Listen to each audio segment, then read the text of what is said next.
Making Sense of Your Game is brought to you by Edward Jones, making sense of investing. Find your local advisor at edwardjones.com.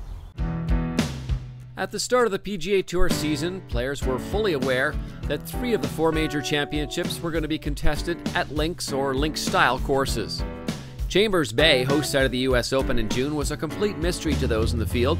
Few had seen the Robert Trent Jones Jr. layout before, as it was the first time the USGA ventured to the Pacific Northwest for its national championship. In July, the old course at St. Andrews for the Open Championship was the complete opposite. It's highly regarded by most players around the world and is consistently in the British Open Rota. But Whistling Straits, this year's venue for the PGA Championship, falls right in the middle.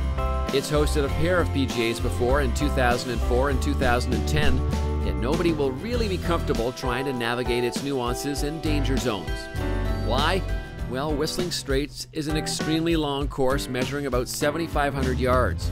But the spectacular piece of property along the shores of Lake Michigan is most recognized for its 1,000-plus bunkers, which required more than 13,000 truckloads of sand during construction.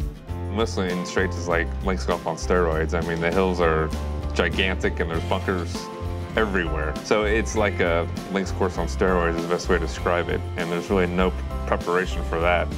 Luckily, we've seen it before, which will help a lot.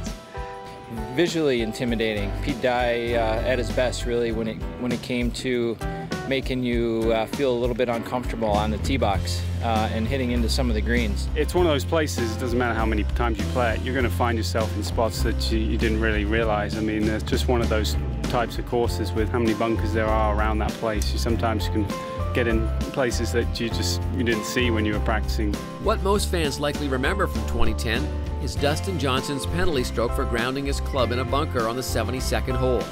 That blunder wound up costing him a chance to win the tournament, which ended up with Martin Keimer outdueling Bubba Watson in a 3-hole playoff. Johnson was 1 shot short of joining them. Each of the 3 big hitters should contend again this year at the lengthy Whistling Straits. Masters and U.S. Open champ Jordan Spieth is obviously another guy to watch at the PGA. The Texan, who fell a shot short of a playoff at St. Andrews in July, doesn't have to deal with the pressure of a major slam anymore. However, with a victory, world number 2 would join Ben Hogan and Tiger Woods as the only players to win 3 majors in a season. The PGA Championship is commonly seen as the last chance at glory. It's the final major of the year and the final test for the world's best.